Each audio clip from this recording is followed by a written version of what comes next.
Hello students, so let's start our today's topic, power stages. अब जो हमने प्रेरण मोटर कल देखी, तो जब रोटर में यहाँ स्टेटर में 3 फेज एसी सप्लाई दी जाती है तो पावर जो है वो स्टेटर में आता है। देन ये पावर एयर गैप के थ्रू कहाँ जाता है? रोटर में। उसके बाद रोटर के थ्रू वो कहाँ जाता है? शाफ्ट में। तो and then load, of course shaft पे ही लोड आपका कनेक्ट है, यहीं आप लोड भी मान सकते हैं। तो ये दोनों तो सेम हो गया। तो यहाँ पर हम देखेंगे कि 3 फेज पावर जो इनपुट हुआ वह, या इनपुट पी इन इसको मैं बोलूँ, वो स्टेटर पावर या स्टेटर डेवलप्ड पावर क्या होगा, देन रोटर डेवलप्ड पावर क्या होगा, देन शाफ्ट पावर क्या होगा, that is the actual output to the load. तो यही जो डायग्राम है, यही जो फ्लो है पावर का, इसे power stages in 3 phase AC induction motor कहा जाता है। क्लियर? तो चलिए इसको देखते हैं, इसको हम बनाएंगे। सबसे पहले यहाँ पर एक मैं बॉक्स आपके लिए पावर फ्लो डायग्राम जब भी बनाएं, आप इसी ब्लॉक डायग्राम के थ्रू ही इसको एक्सप्लेन करें, ताकि आपके जो एक्सप्लेनेशन है वो आपको आसानी से और सामने वाले को भी बहुत अच्छे से क्लियर हो जाए। तो सबसे पहले यहाँ पर कुछ हम पॉइंट्स लिखेंगे, कुछ बनाएंगे, कुछ समझेंगे भी, और कुछ को हमको याद भी रखना है, ताकि क्या हो सके कि हमारा जो मेन पावर फ्लो है वो हमको क्लियर भी हो सके। न्यूमेरिकल्स में बहुत काम आने वाला है। सो जो पहला ये हमारा ब्लॉक है, ये किसको रिप्रेजेंट करेगा? स्टेटर में मोटर इनपुट, मतलब input to stator, power input, हम इसे P1 बोल देते हैं। देन पावर जो है वो कहाँ जाएगा? रोटर में जाएगा। लेकिन इस बीच लॉसेस भी होंगे, ऑफ कोर्स स्टेटर में कुछ लॉसेस होंगे, और उन लॉसेस को हम क्या लिखेंगे? Stator copper plus iron loss. I think ये CUFE आपको क्लियर है, copper loss and iron loss. Then ये क्या होगा? ये इनपुट होगा रोटर का, रोटर इनपुट, इसको हम लिखते हैं P2, सपोज P2। फिर यहाँ पर रोटर से पावर कहाँ जाएगा? शाफ्ट की ओर। या रोटर में क्या होगा? पहले ये जो पावर है ये इलेक्ट्रिकल पावर है या इलेक्ट्रोमैग्नेटिक पावर है, ये अब किस में बदलने वाला है? ये बदलने वाला है मैकेनिकल पावर में। और यहीं पर जो रोटर में पावर डेवलप्ड होगा in the form of mechanical, वो हम देखेंगे। दैट इज PM, इसको हम बोले, that is mechanical power in rotor. ठीक है, इसके बीच में रोटर इनपुट और mechanical power developed in rotor, इसके बीच में क्या होगा? रोटर में कॉपर लॉस होगा। आयरन लॉस रोटर का हम नहीं लेते, नेग्लिजिबल है। ठीक है, तो कॉपर लॉस जरूर होगा रोटर में, करंट I2R लॉस जिसको बोलते हैं।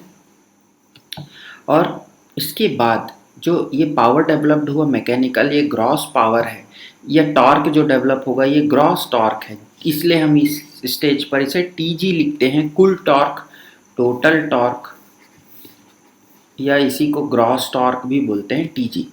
तो फिर यहाँ देखिए, जब ये रोटर जो है वो घूमना चालू कर दिया तो शाफ्ट भी वहाँ रोटेट होगा, शाफ्ट के बाद लोड भी उससे रोटेट होगा।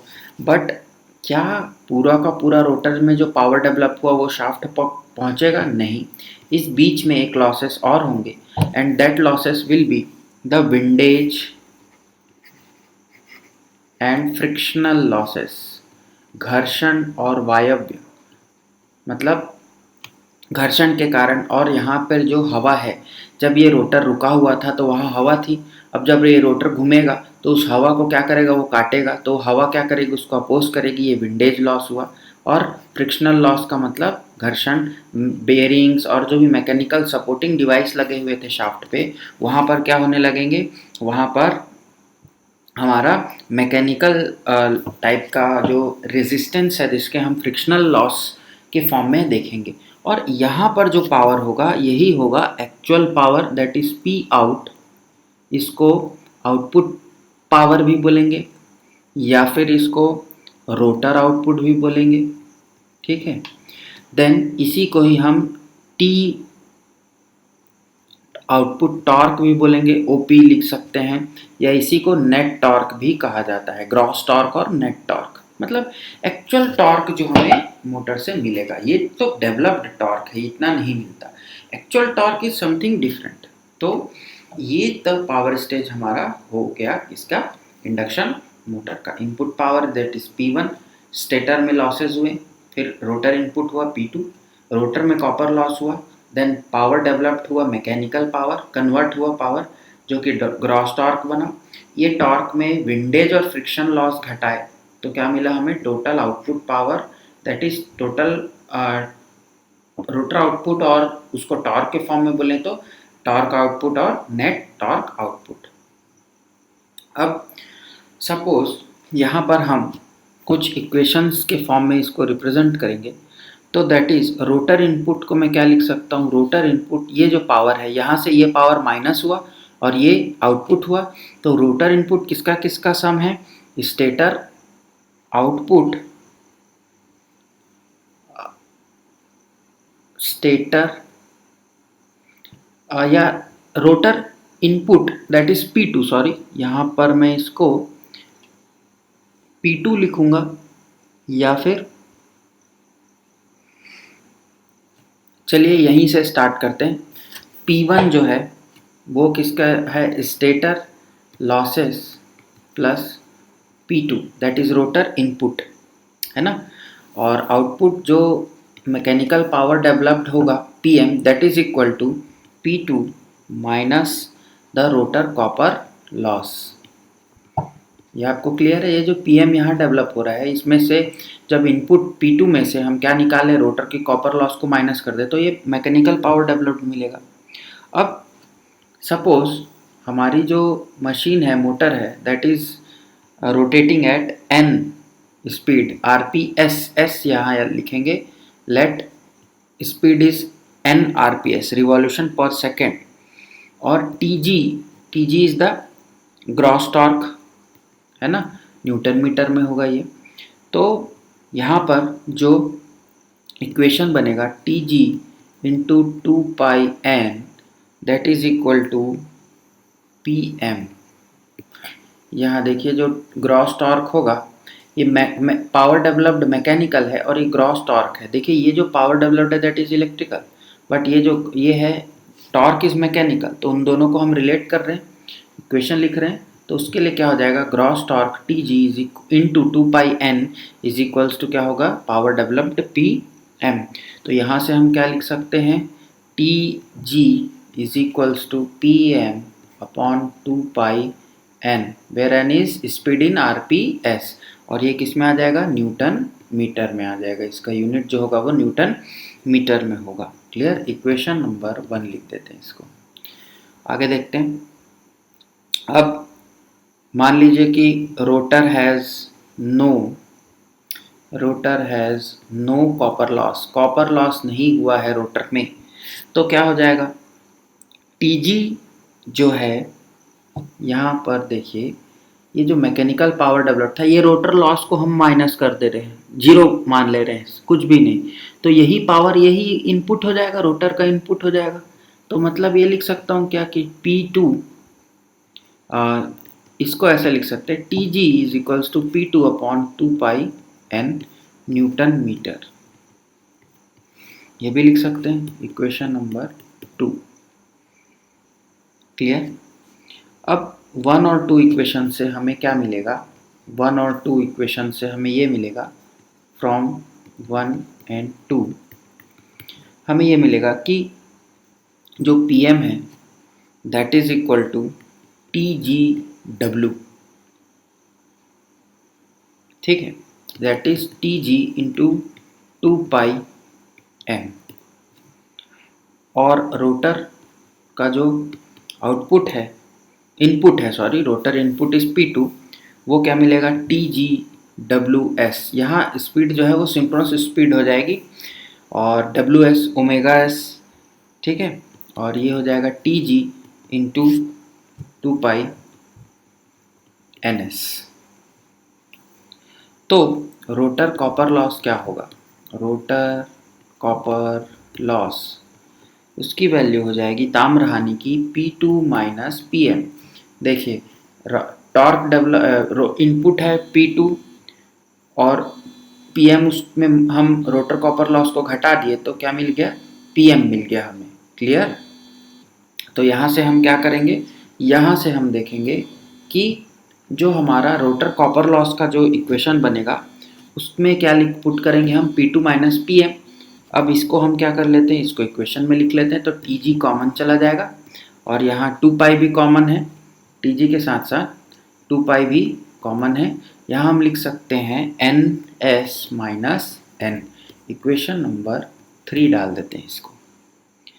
देन इक्वेशन चलिए इसको इक्वेशन नंबर 3 डाल देते हैं, इसको इक्वेशन नंबर 4 कर देते हैं, कोई बात नहीं। तो फ्रॉम इक्वेशन नंबर 3 एंड 4 हमें क्या मिलेगा, P2 और रोटर कॉपर लॉस यहाँ से हमने निकाला, तो इसको हम क्या करेंगे, इसको हम कर देंगे डिवाइड।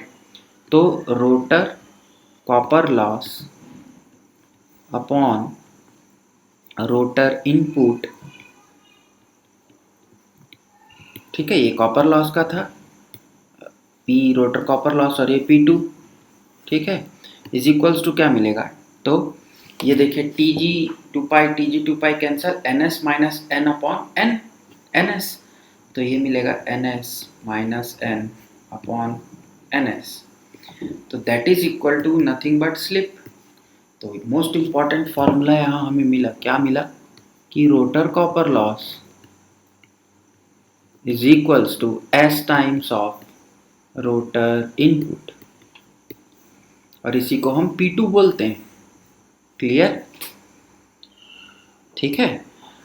Equation number 5। नाउ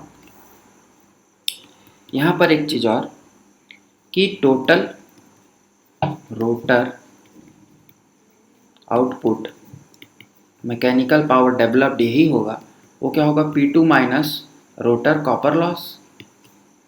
तो यहाँ हम करेंगे P2 minus S times of P2, ये S टाइम्स ऑफ P2 मिला है, S times of P2 R copper loss, तो यहाँ से क्या मिलेगा P2 कॉमन 1 माइनस S। अब मेरे को एक और बहुत इम्पॉर्टेंट फार्मूला मिल गया, क्या मिल गया कि PM is equals to 1 minus S times of P2। यहाँ से एक इक्वेशन और मिल गया, equation number 6। Equation number 5 that is ये, और इक्वेशन नंबर 6 रट लीजिए, इम्पॉर्टेंट है। क्लियर। तो ये जो हमारी आज की क्लास है ये यहीं पर एंड होगी, बट हम नेक्स्ट क्लास में इसके न्यूमेरिकल पर डील करेंगे और आगे के कुछ टॉपिक्स देखेंगे। सो तब तक के लिए thank you very much for watching and keep learning, be happy.